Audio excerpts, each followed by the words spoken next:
Good morning and welcome to the Hoosier Huddle podcast. After the dust settles on Indiana State, it's Sammy Jacobs joined by Alex Compton up in Chicago, getting this podcast in before an NFL Sunday. I know everybody's pumped up, but they could pump the brakes because the Jets are going 17-0 and going to the Super Bowl. They play Monday night. With a win, they'll go 17-0. With a loss, they'll go 0-17. That's just how it works in New York Jets land. Alex, Indiana's coming off a 41-7 win over Indiana State to even their record at 1-1. What did you like about the win? I know it's an inferior opponent, and what can fans take away from this win on Friday night, other than that it's for high school football? Yeah, the holy sacred high school football. But the thing for me, I loved the first three drives on both sides of the ball. I think you could tell they were focused and played hard up until the Jalen Lucas fumble, probably. After that, it turned into a lot of half speed play. I think, especially in that second quarter, you saw it on defense, which I think is fine. Honestly, I think it shows that they're ready for next week and looking ahead to next week. And it's good that we're finally to the point where you can look ahead a little bit and still handle the team that you should handle.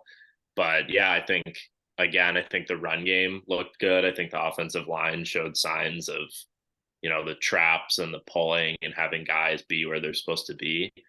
I think that's a really good sign. Obviously, their D line, not as deep, not as strong, not as good as you're going to see next week and beyond. But I think it's still good that they were running concept and schemes that can work in bigger games against bigger opponents. But yeah, I think defense was good. I think you saw a lot of guys play half speed after those first couple drives, especially some of the bigger starters. I think they were kind of probably frustrated or upset they had to play in the second half because the score wasn't what we wanted it to be at halftime. But I think it's good. And I think that gave Allen a teaching point and probably something he was very cheery about at halftime in the locker room. But overall, very good, I think. And we'll talk more about it quarterback wise, but you have two guys that can throw the ball, and I thought they both looked really good. So I'm sure they've already decided on who it should be, but I don't think, based on the first two games, to me, there's been a clear guy stick out above the other. But yeah, we got three quarterbacks in the game, even though Lowry was in just for one snap, which was good. A lot of offensive linemen played, which is good. So yeah, I think overall very good. A couple fumbles by Lucas would probably be the biggest negative of the game, but pretty cool that Bloomington guy on Indiana State got to score a touchdown. Yeah, talking about that second quarter, it looked like there was a lull, but what made me feel better is that they came out in the second half and they kind of brought that energy back. Yeah. We've Yep. seen, recovered, they recovered well, and you score some points in the second half and things like that. That made me feel a little bit better. Um, Also cool that Ray Stewart got a sack. Yeah. He got mobbed on the sideline by the defensive line and things like that. I thought Linnell Carr played very well. Andre Carter, we set the bar so high for him that a 4-tackle, 2-tackle for loss game is like par for the course. But he also had a good game. He did rough the punter once, which is something that you do not want. But That was a run. That was a run. yeah, The running through the kicker. the Or no, first that was one, Tyree. I think we were texting, the first punt, I think, is 15 yards against Louisville, but the second one was a big flop job. But the first one I thought could have been roughing. But anyway. Yeah, it was running through the kicker on the first one, probably 15 yards against Louisville, and probably, an assault charge against Ohio State with targeting, Yeah. because that's how it works. Um, Quarterbacks wise, I think we disagree here, Alex. I think they have their guy, and I think that they've showed enough. Look, it's not a knock on Brendan Sorsby, but Taven Jackson, I think, commands the offense a lot better right now. He came in against Ohio State. The offense moved the ball early. I know it wasn't that way in the second half, but you saw it in the first three drives. I know Sorsby came in when Jackson got banged up, so he's got to be. I don't think it's the last we've seen of Brandon Sorsby this season. I think they're both going to play a lot, but I thought Taven had more command of the offense, was poised. You had Zach Carpenter wandering downfield on one play, which it Yeah. was super close. That's one of those early season ones where they try to, we're going to emphasize that this year, and they call it um, on a 54-yard throw to Cam Camper that I think on review is probably a touchdown. Um, Yeah. but you saw that connection. You saw him throw the deep ball. He ran it pretty well. Um, he found the open guy. They both took care of the ball, which is huge. Sorsby ran the ball well too. So I think you got two capable quarterbacks of running the offense. But if you're going to throw the guy out there to start against Louisville, who gives you the best chance to win right now, it's Taven Jackson. But I do think you're going to see both. I thought the offense, 558 yards of offense. I don't care who you're playing. That's pretty good. IU hasn't done that since 2021 against Western Kentucky when they needed every single one of those yards to win.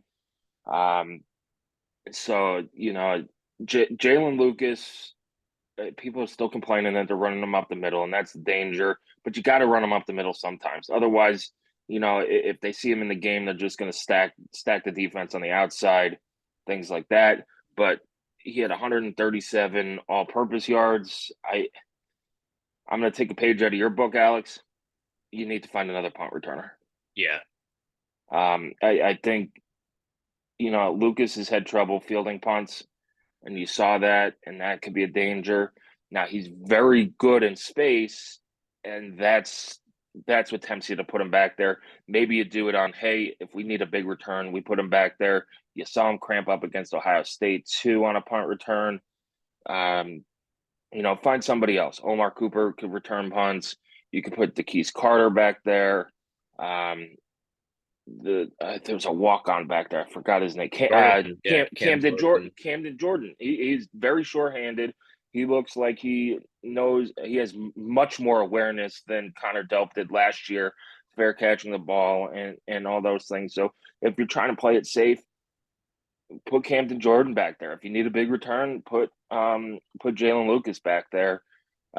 Kick returns fine, no holds, no blocks in the back. I think that's also due in part to Indiana's just better athletes than Indiana State. Defensively, Nick Toomer, awesome interception on fourth down. To preserve the shutout at the time. Linnell Carr played excellent. Andre Carter played excellent. You got the backups in too. Joshua Rudolph made a couple plays, which we talked about last week at linebacker. Dunham again.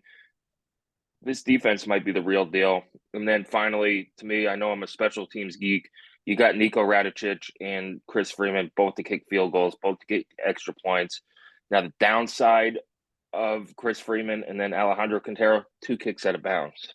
Yeah, it didn't end up hurting you, but it has been a problem. Last year against Western Kentucky and in some big spots, he kicked it out of bounds. They have to figure out this kickoff, maybe don't try to kick it into the corner all that much, and kick it through the back of the end zone if he can. Yeah, I think special teams was pretty bad considering the opponent. That's normally where you see like a big return or a block punt or something like that. We blocked a punt against Idaho a couple years ago, and then that was, I think, AJ Barner's first touchdown. Actually, was that blocked punt in the Idaho game 2 seasons ago. But yeah, special teams was really bad. Allen was pretty fired up about it post game, which is good. But I think you see a better team next weekend. I think you see a more focused team next weekend. I do think they were ready to go, like I said, in the first quarter and to start the game. I think after essentially scoring with no resistance and stopping them with no resistance, a lot of the guys were like, all right, let me just not get hurt here.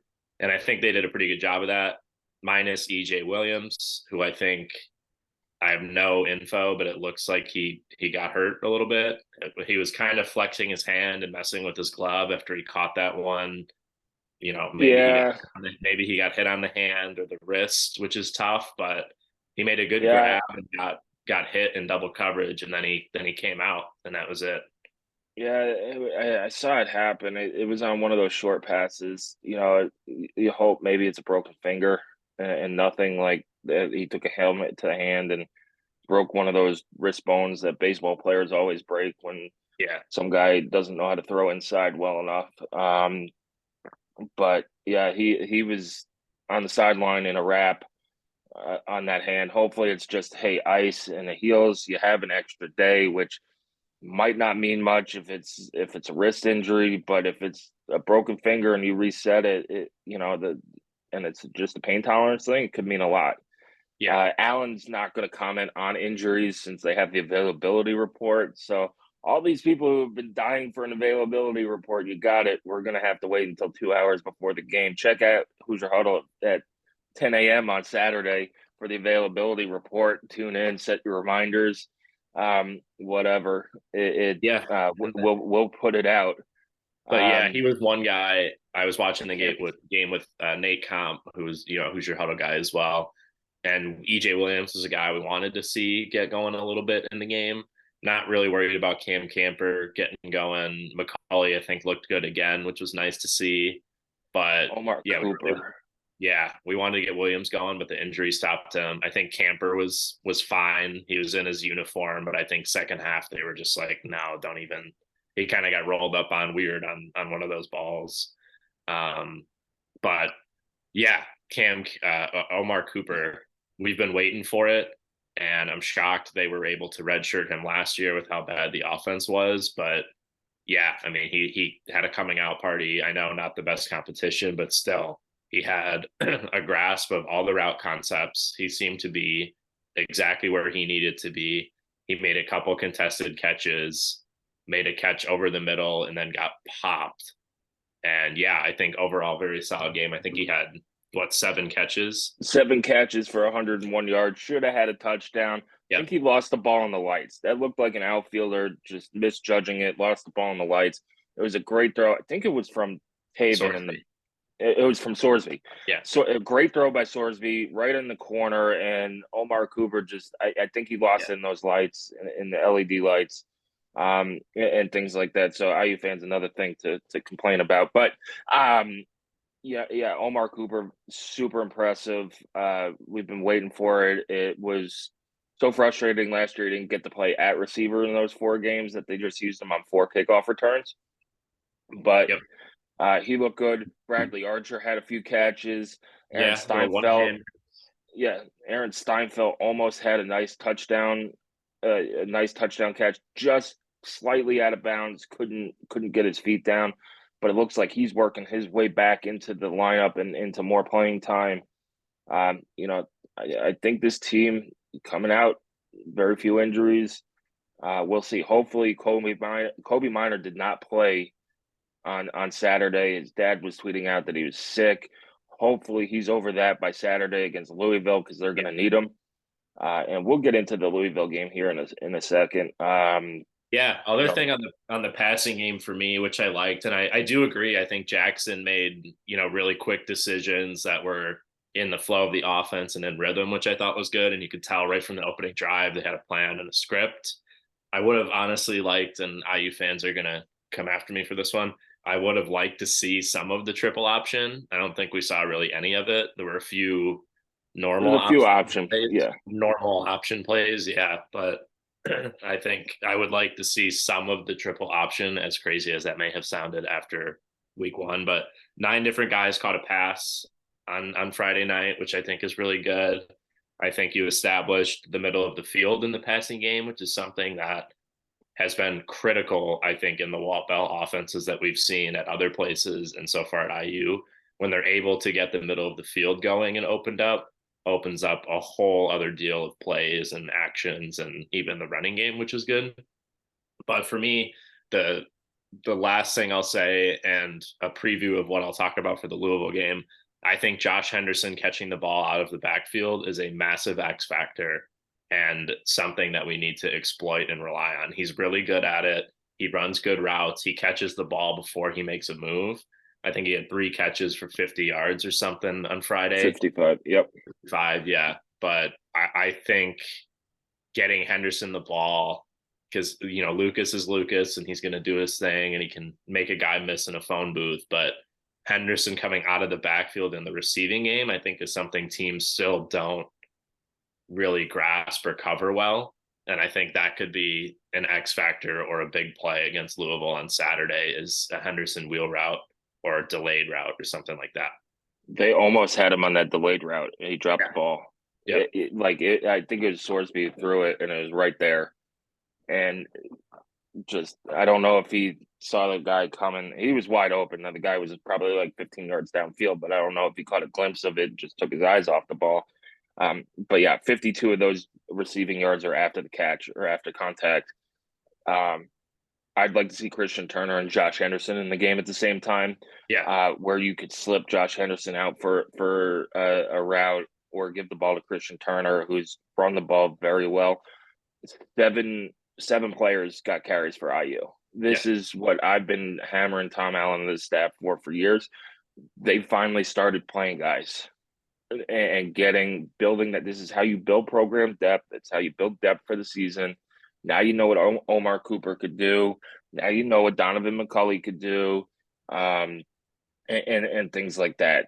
You got James Bamba involved. You know, DeKeys Carter involved. It's now you got some weapons you could play with. On to Louisville, Alex. This is a game we've labeled 7 toss-up games, and after last night, I feel pretty confident in labeling Wisconsin as a toss-up game. Which and we Maryland had before the season, and everyone was like, "Oh," but yes. And Maryland on the road is a toss-up game. But the first of these is Louisville. They're coming in at 2-0. They beat Murray State like 56-0. They played 9 quarterbacks. They've got good team speed, but this might be the most important game of the season, at least so far. It's a game, if you win it, you're cooking with gas. You're sitting at 2-1 going into Akron. You'd hope to be 3-1. If you could get out of Michigan, take chances at Michigan, see what happens. You're probably coming out of that at 3-2.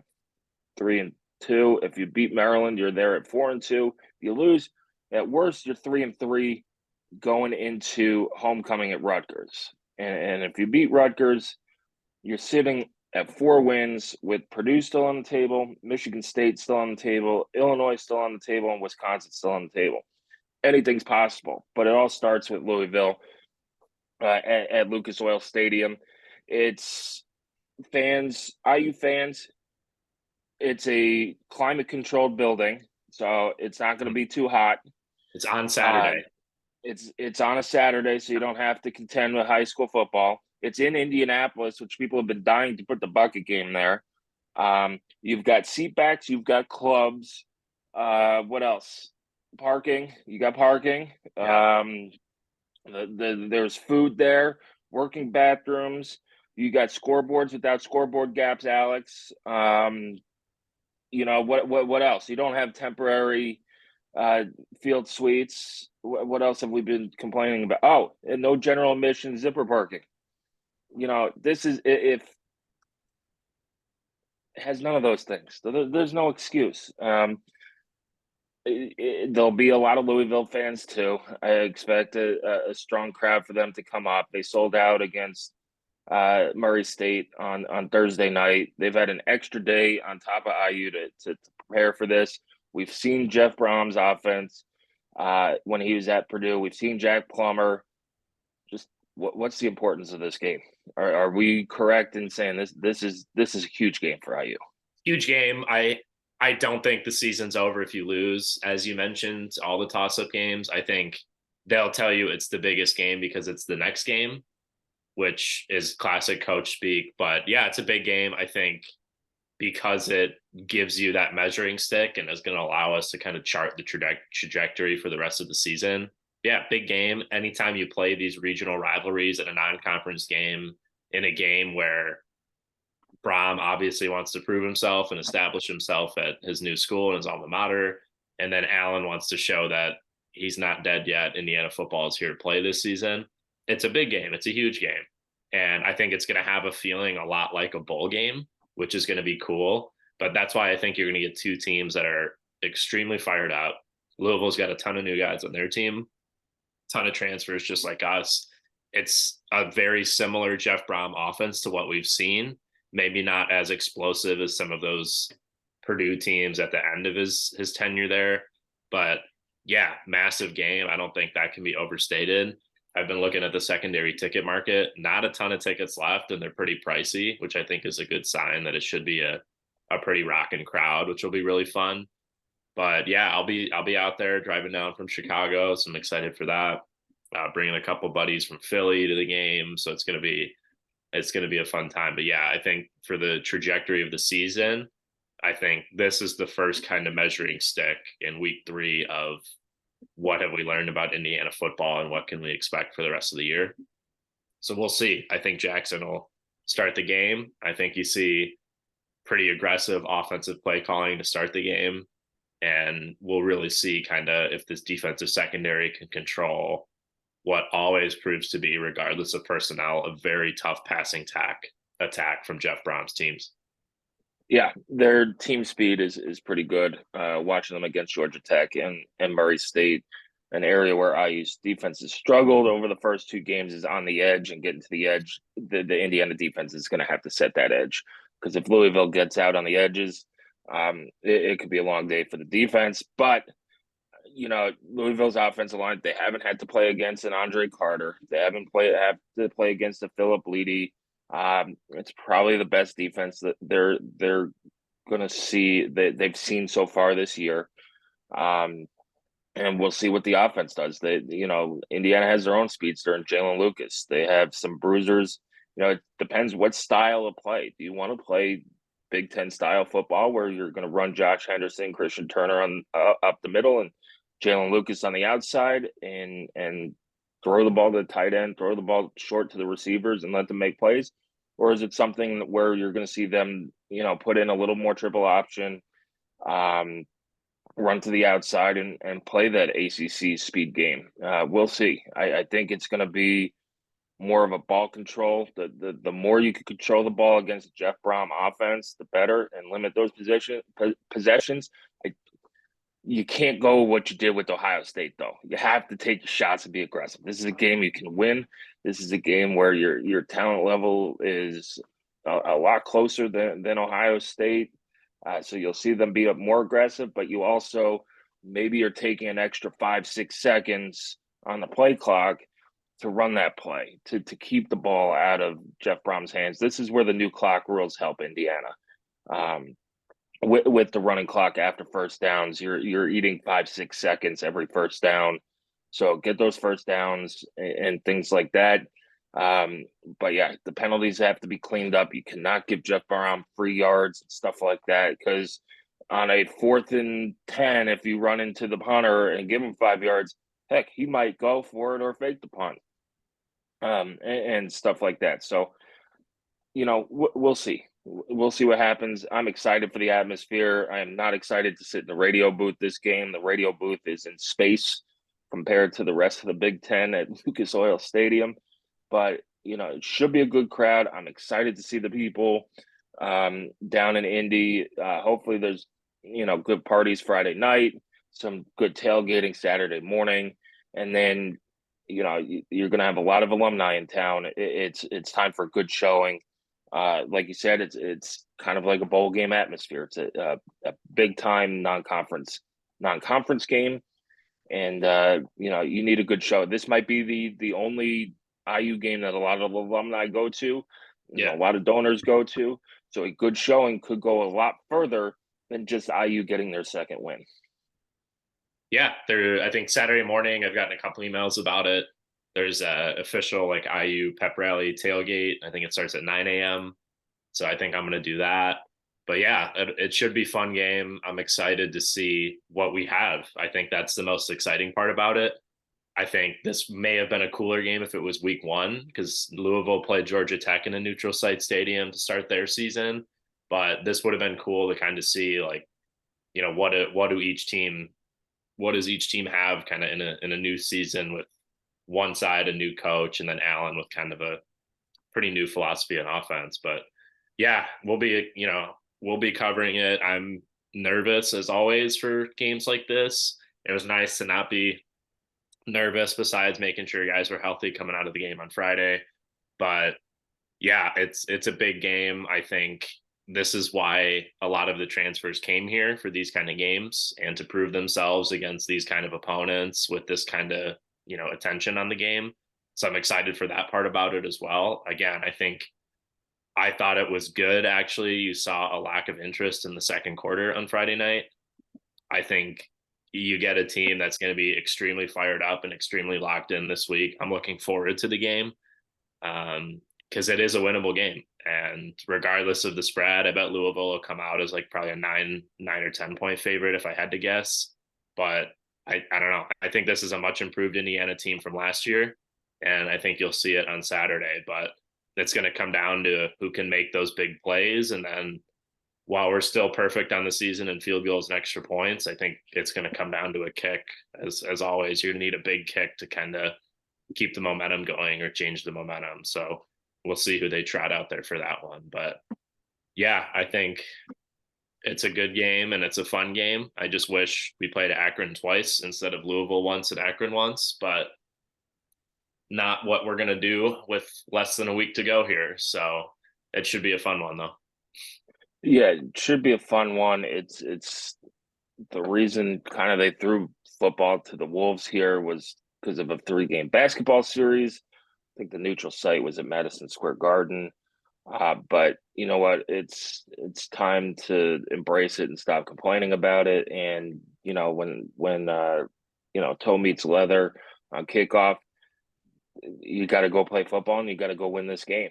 And regardless of the outcome, hopefully this changes the philosophy of Indiana's football scheduling, where you go, hey, we need those 3 wins, especially with Washington and Oregon joining the conference, and UCLA and USC joining the conference. But yeah, it's a chance. People have whined about putting the bucket game in Indianapolis. You got a rivalry game in Indianapolis. There's no excuse. Yep. I mean, unless the game sold out, that's the only valid excuse that people can't go. Like, couldn't get a ticket. Yeah. Fine. But this is you want to move the bucket game to Indianapolis. This is your first step. I'm totally against it. I don't think that it's a bucket game problem. I think it's an IU problem. Purdue has no problem showing up for the bucket game. So anyway, Alex, thanks for joining us. We'll have all the coverage coming heading into the game. Indiana Louisville kicks off on the Big Ten Network at noon. That's another reason I'm just side at this game. I thought it maybe be one of those Fox Sports 1 games. But Big Ten Network at noon at Lucas Oil Stadium. Regional rivalry should be a fun atmosphere. Alex, you said there's a pregame pep rally at 9 a.m. Do you know the location on that? It's called the Bullseye Event Center. Okay. I found a couple emails from IU Athletics about it, but should be a good time. I think it's labeled as like the official IU kind of pregame event. So I think I'll be out there as well. Awesome. Well, look for Alex. Say hi and read all our stuff heading into the game. Alex, thank you for your time. Enjoy an NFL Sunday. You can come back to HoosierHuddle.com. Follow us on Twitter at Hoosier_Huddle. Same handle on Instagram as well. You can subscribe to our YouTube channel and wherever you download your podcast from. Enjoy the rest of the weekend. Big week of Indiana football coming up.